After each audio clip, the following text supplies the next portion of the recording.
आपल्याबरोबर सगळे नेते आहेत। इकडे आपण पाहताय कोपिनेश्वराची पालखी देखील निघालेली आहे आणि आता स्वतः उपमुख्यमंत्री एकनाथ शिंदे दरवर्षीप्रमाणे कोणतीही या वर्षी कुठेही खंड न पडता ते हजर असतात। ठाण्यातले सगळे पारंपरिक उत्सव सगळे पारंपरिक उत्सवाला आपण हजर असता आणि एक परंपरा पुढे ही नेली जाते।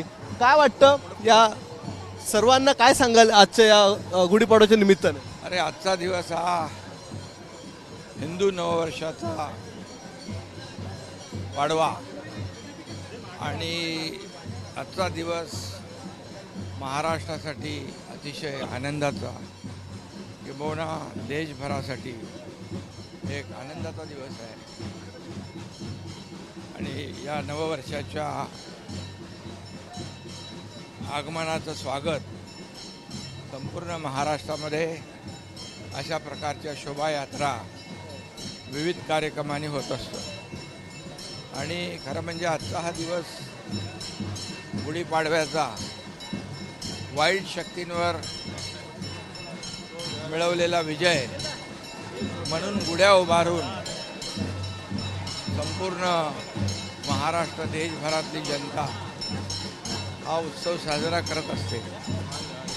आणि गुढीपाडव्याचं हे नवीन वर्ष सर्वांना सुखाचं, समृद्धीचं, आनंदाचं, आरोग्यदायी आणि यश कीर्ती घेऊन येवो अशा प्रार्थना प्रभू श्री रामचंद्राकडे मी करतो। गुढी उभारलेली आहे, अनेक संकल्पांची गुढी आहे, ठाण्यातले अनेक संकल्प आहेत, प्रकल्पांची गुढी आहे। यावर्षीचा संकल्प काय असणार आहे? यावर्षी कोणती गुढी ही उभारली जाणार? संकल्प काय? या राज्यातले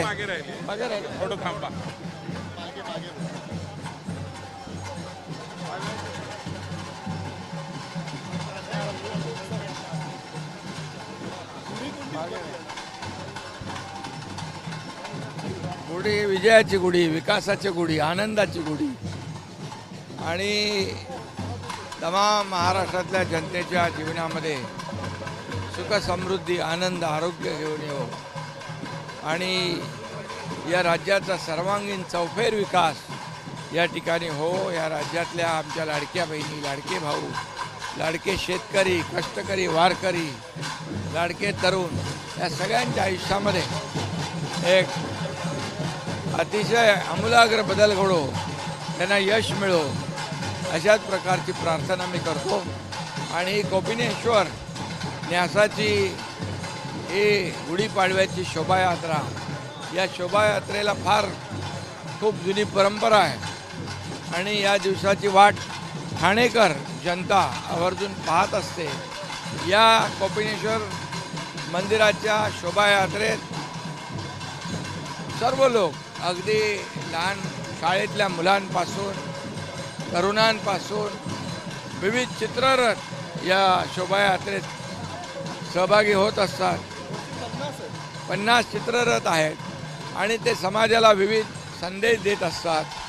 स्वच्छता, आरोग्य, पर्यावरण या सगळ्या गोष्टींवर त्यांचे देखावे असतात आणि म्हणूनच ही एक आगळी वेगळी शोभायात्रा ठाण्यातून सुरू होते आणि सगळे लोक यामध्ये ठाणेकर सहभागी होतात, याचं वैशिष्ट्य आहे। काय वाटतं ज्यावेळी अशा गोष्टींसाठी ठाणे ज्यावेळी पुढे आहे, सगळ्यात पहिली शोभायात्रा 26 वर्ष झाली आणि त्याच्यानंतर दिवाळी पहाट, सांस्कृतिक गोष्टींमध्ये ठाणे हे नेहमी पुढे असतं, याबद्दल काय वाटतं? ठाण्यामध्ये सगळ्या प्रकारचे सण उत्सव साजरे होतात। गुढीपाडवा होतो, नवरात्रोत्सव, गणेशोत्सव, गोविंदा, दसरा, दिवाळी सगळे सण साजरे होतात। या ठाण्याला एक आगळी वेगळी परंपरा आहे। एक सांस्कृतिक शहर म्हणून ठाण्याचं नाव लौकिक आहे आणि मी या ठिकाणी धर्मवीर आनंद दिघे साहेबांचं नाव आवर्जून घेईन की त्या या सण उत्सवाला त्यांनी एक व्यापक रूप दिलं आणि त्या संपूर्ण ठाणे शहरात, जिल्ह्यात सगळीकडे सुरू आहे। चैत्र नवरात्र देखील सुरू झालेली आहे आजपासून। तुम्ही देखील भक्तिभावाने पूजा करता, कोपरीमध्ये आपली देवी आज विराजमान होणार आहे। काय वाटतं या चैत्र नवरात्राबद्दल? कारण की एक 3 नवरात्र असते आणि आज ही चैत्र नवरात्र सुरू आजपासून होते आणि सगळे 9 दिवस सगळे लोक त्यामध्ये अगदी तल्लीन होऊन जातात. भक्तिमय वातावरण असतं आणि फार 9 दिवसाचं एकदम नवरात्री ज्या आहेत या सगळ्या हो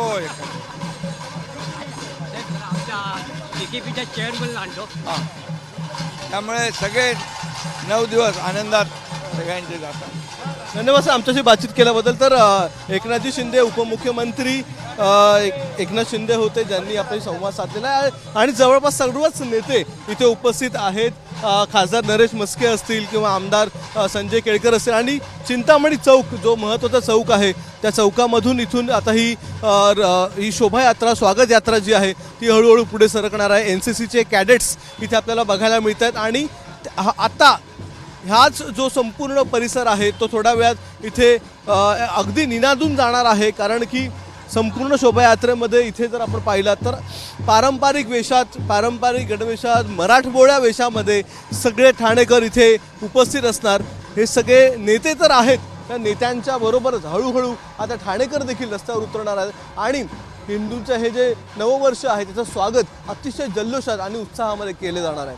कॅमेरामन विनयसह अक्षय भाटकर ABP माझा ठाणे.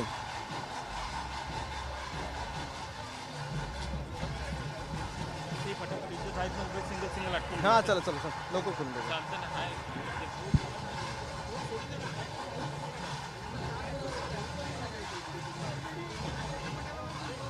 हॅलो अक्षय बोलतोय. ते घेतलेलं का एकनाथ शिंदेचं ऑर्डर होतं ना? ओके ओके चालेल ओके.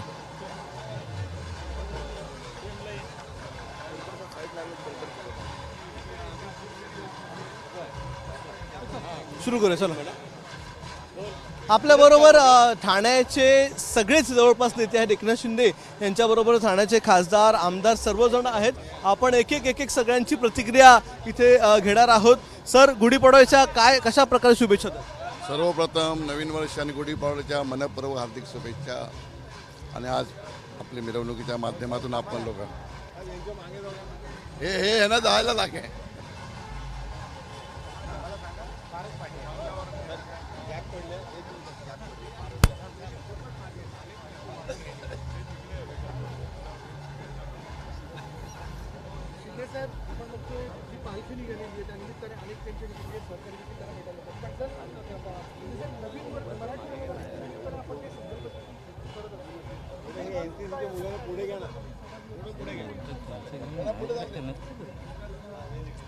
ते राग मानतात मग मित्र असं या बाजूला. हा रोल आपल्याबरोबर ठाण्यातले जवळपास सर्वच नेते आहेत. एकनाथ शिंदे संजय केळकर निरंजन डावखरे खासदार नरेश म्हस्के. आपण एक एक सगळ्यांची प्रतिक्रिया घेणार आहोत. संजयजी काय सांगाल? गुढीपाडव्याचं हे नववर्षाचं स्वागत ठाण्यामध्ये अतिशय जल्लोषात होतं. चित्ररथ शोभायात्रा सर्वच केलं जातं. ठाण्यातल्या परंपरेबद्दल गुढीपाडव्याबद्दल काय वाटतं? ठाणा हे ऐतिहासिक सांस्कृतिक शहर आहे आणि 3 दशकं या शहरामध्ये ही नववर्ष यात्रा निघते. खरं म्हणजे सगळेच सण जे आहेत ते साऱ्या देशाला आकर्षित करेल अशी सण साजरे करण्याची ताकद या सांस्कृतिक शहरामध्ये आहे. आणि या नववर्षाच्या निमित्ताने देखील मी सगळ्यांना शुभेच्छा देतो. ही एक वारी आहे, विकासाची वारी आहे, भक्तीची वारी आहे, शक्तीची वारी आहे. आणि या वारीमध्ये जात पंथ पक्ष संघटना सगळे भेद विसरून ठाण्यातले सर्वजण सहभागी होतात आणि फार मोठ्या प्रमाणामध्ये हा उत्साहाने आम्ही साजरा करतो. लहानापासून थोरापर्यंत निरनिराळ्या प्रकारच्या रथ या ठिकाणी केले जातात. आता तर वंदे मातरमला 150 वर्ष झाली तर त्याचं देखील एक वैशिष्ट्यपूर्ण रथ ठेवलेलं आहे न्यासाने. त्याच्यानंतर भारताच्या संबंधी देखील आहे की जी आपण म्हणतो की स्वच्छ भारत सुंदर भारत, तसं सशक्त भारत सशक्त ठाणे. शेवटी या विकासाच्या यात्रेमध्ये सर्वांचा सहभाग असतो.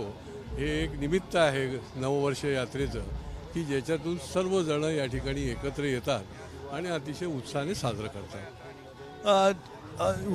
यावर्षी गिरगावची शोभायात्रा असेल, सगळ्या शोभायात्रामध्ये वंदे मातरमच्या संदर्भात अनेक चित्ररथ आहेत, ज्याला 150 वर्ष पूर्ण झालेली आहेत.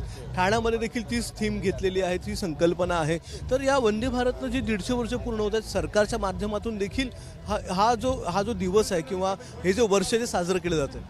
वंदे मातरम ही सगळ्या राष्ट्राला प्रेरणा देणारी आणि मनामनामध्ये आणि जनाजनामध्ये एक स्फूर्ती देणारं अशा प्रकारचं वंदे मातरम आहे की ज्या वंदे मातरम म्हणत म्हणत अनेक जण क्रांतिकारक जे आहेत ते शहीद झाले आणि त्यामुळे ही थीम जी आहे ती पिढ्यानपिढ्या चालत राहिली पाहिजे. देशभक्तीची ही थीम आहे आणि त्याच्यामुळे वंदे मातरम कहना होगा, इस देश में रहना होगा तो वंदे मातरम कहना होगा.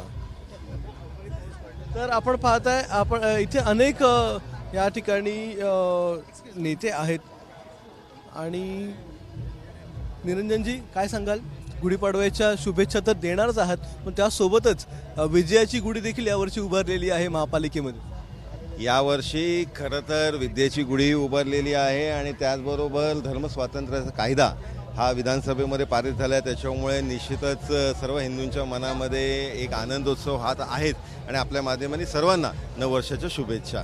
अभिनेत्री अमृता राव आपल्याबरोबर आहे. मॅम काय सांगाल, गुढीपाडव्याचा ठाण्यातला उत्साह कसा वाटतो?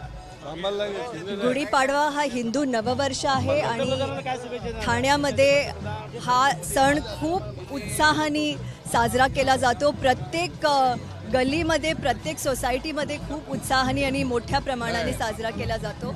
आणि आज ही पदयात्रा मला शिंदे सरांबरोबर करायची संधी मिळाली. हा माझा सन्मान आहे आणि अभिमानाची गोष्ट आहे. अशा आधी देखील कधी गुढीपाडव्याच्या शोभायात्रेत तुम्ही सहभागी झाला होतात का, की ही पहिली वेळ आहे? मी ठाण्याच्या ह्या पदयात्राबद्दल ऐकलं होतं, पण ही पहिल्यांदा मी हो खरंच. तुम्ही देखील अगदी मराठमोळ्या पारंपरिक वेशात आहात. अनेक लोक या ठिकाणी अशाच प्रकारे दरवर्षी स्वागत केलं जातं. हे या परंपरेबद्दल काय वाटतं? महाराष्ट्रातली ही परंपरा कशी वाटते आपल्याला, की हे नववर्ष वेगळ्या प्रकारे साजरं केलं जातं, स्वतः सगळेच रस्त्यावर येतात? मी खरं म्हणजे एवढ्या उत्साहाने जी ठाण्यामध्ये ही म्हणजे साजरा केला जाते ती मुंबईमध्ये मी अजून असं नाही बघितलंय. पण इथे लहान लहान मुलांपासून एवढे सजून धजून सकाळी सकाळी आलेत आणि त्यांना बघून मला खूप चांगलं वाटते. म्हणजे एकदम सेलिब्रेशनचा माहोल आहे इथे. पण एक विचारच वाटतं, एवढंच म्हणजे याच्या आधी एक अभिनेत्री म्हणून तुम्ही खूप ठिकाणी मराठी एखादी भूमिका केली होती, पण आज मराठमोळ्या या वेशामध्ये येण्यासाठी किती वेळ लागला सगळं मेकअप वगैरे सगळं सजवायला? ह्याच्यासाठी माझ्या टीमला 100 मार्क्स, 3 तास तरी लागले आम्हाला आणि खूप मेहनत लागली. पण that is the best part ना. म्हणजे आपण जेव्हा सेलिब्रेशनसाठी आपण सजून धजून तयार होतो तेव्हा त्याची मजा आम्हाला खूप येते. तर आपण पाहताय हे सगळे या ठिकाणी अभिनेत्री अमृता राव या ठिकाणी होते आणि पहिल्यांदाच त्या गुढीपाडव्याच्या या शोभायात्रेत सहभागी झालेल्या आहेत. आणि ठाण्यातली ही गुढीपाडव्याची शोभायात्रा अशीच आता सुरू राहणार आहे. स्वागत यात्रेला आता सुरुवात झालेली आहे. कॅमेरामन विनयसह अक्षय भाटकर, एबीपी माझा, ठाणे. एबीपी माझा, उघडा डोळे बघा नीट.